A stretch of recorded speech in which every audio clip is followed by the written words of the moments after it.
أعوذ بالله من الشيطان الرجيم بسم الله الرحمن الرحيم سورہ حدید آیت نمبر 28 اور 29. یا ایھا الذین آمنوا، اے ایمان والو، اتقوا اللہ، ڈرتے رہو اللہ سے، وآمنوا برسولہ، اور یقین لاؤ اس کے رسول پر، یؤتکم کفلین، وہ تم کو دوہرا کر کے دے گا اجر، من رحمتہ، اپنی رحمت سے، وہ 2 گنا دے گا تمہیں اپنی رحمت سے،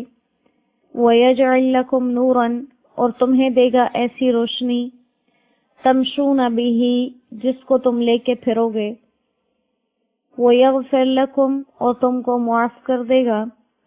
وَاللَّهُ غَفُورٌ رَحِيمٌ، اللہ بخشنے والا ہے، مہربان ہے، لِأَلَّا يَعْلَمَ، تاکہ جان لیں اہل الکتاب، کتاب والے، اللہ یقدرون، کہ وہ طاقت نہیں رکھتے، علی شیء من فضل اللہ، اللہ کے فضل میں سے کسی چیز پر، وَأَنَّ الْفَضْلَ بِيَدِ اللَّهِ، اور بزرگی اللہ ہی کے ہاتھ میں ہے، یؤتیہ من یشاء، جسے چاہے وہ دیتا ہے، واللہ ذو الفضل العظیم، اور اللہ کا فضل بہت بڑا ہے۔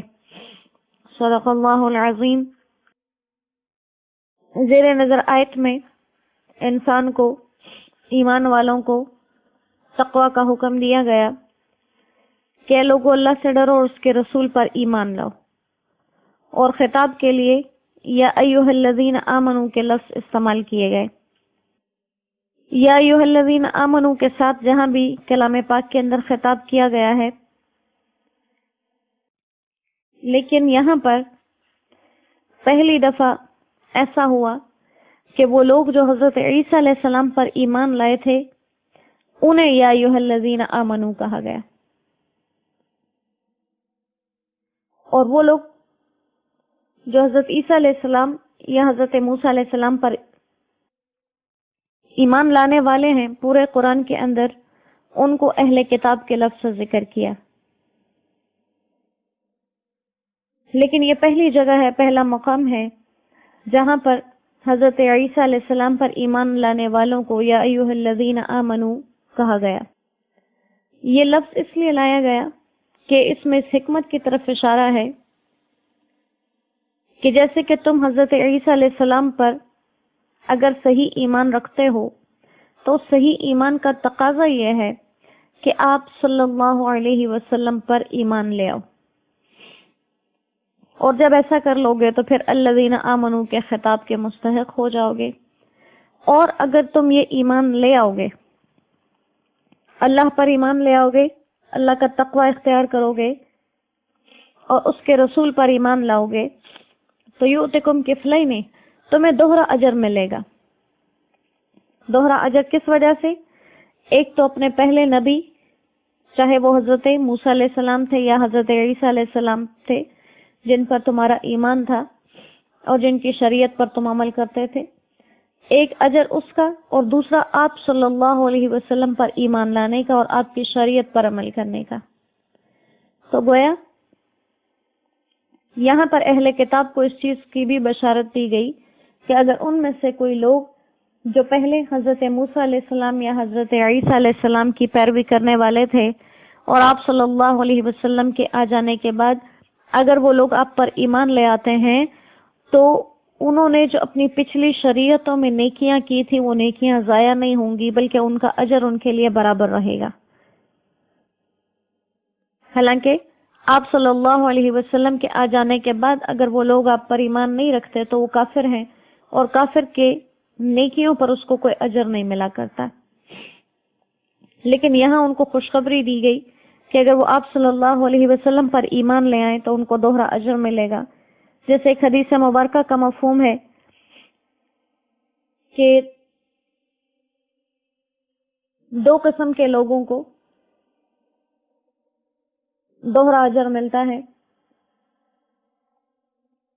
ایک وہ شخص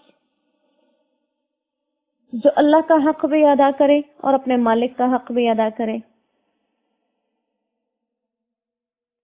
ایک وہ شخص جو مالک کا بھی حق ادا کرے اور اللہ کا بھی حق ادا کرے. مالک کا یعنی کہ اگر وہ کسی کا غلام ہو، جیسے اسلام لانے سے پہلے، اسلام سے پہلے کے ادوار میں غلاموں کا دور چلا کرتا تھا، تو اگر کوئی غلام ہے وہ اپنے مالک کے حق میں بھی کوتاہی نہیں کرتا اور اس کے ساتھ ساتھ حقوق اللہ بھی ادا کرتا ہے، اس شخص کے لیے دوہرا اجر ہے. اسی طرح سے اس شخص کے لیے دوہرا اجر ہے جو آپ صلی اللہ علیہ وسلم کے مبعوث ہونے سے پہلے کسی اور شریعت پر ایمان رکھتا ہو اور آپ کے آ جانے کے بعد آپ پر ایمان لے آئے، اس شخص کے لیے بے دوہرا اجر ہے. کیونکہ آپ صلی اللہ علیہ وسلم پر ایمان لانا کوئی نئی بات نہیں ہے، یہ گویا ان کے اپنے دین کی ہی تکمیل ہے، کیونکہ ان تک جس بھی نبی نے وہ دین پہنچایا، ہر نبی نے آپ صلی اللہ علیہ وسلم کے آنے کی بشارت دی ہے اور اپنی امت کو یہ بات بتائی اپنی کتاب کے ذریعے سے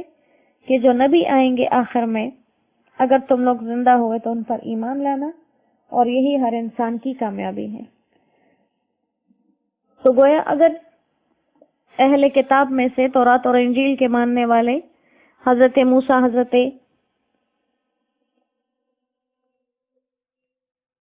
عیسیٰ علیہ السلام کے ماننے والے، اگر آپ صلی اللہ علیہ وسلم پر ایمان لاتے ہیں تو گویا وہ در حقیقت اپنے ہی نبی اور اپنی ہی کتاب کی بات کو مان رہے ہیں. تو یہاں پر ان کو یہ خوشخبری دی گئی کہ اگر وہ اپنے اس ایمان کی تکمیل کر لیں اور آپ صلی اللہ علیہ وسلم پر ایمان لے آئیں تو ان کے لیے دوہرا اجر ہے. پھر ساتھ میں اگلی آیت کے اندر یہ بات کہی گئی ہے کہ ایک تو تمہیں اپنی طرف سے اللہ رحمتیں دگنی کر کے دے گا اور تمہارے لیے اس کو ایک روشنی بنا دے گا جس کو تم لے کر چلو گے. اور جیسے قرآن کریم کی دوسری آیات سے بھی ایمان کا اور اسلام کا نور ہونا ثابت ہے اور اچھے اعمال کا نور ہونا بھی ثابت ہے، جو دنیا اور آخرت میں انسان کے لیے باعث رحمت ہے، اور اللہ تم کو معاف کر دیں گے کیونکہ وہ بخشنے والے اور مہربان ہیں. پھر اس کے بعد کہا کہ یہ باتیں اس لیے بتائی جا رہی ہیں تاکہ اہل کتاب کو پتہ چل جائے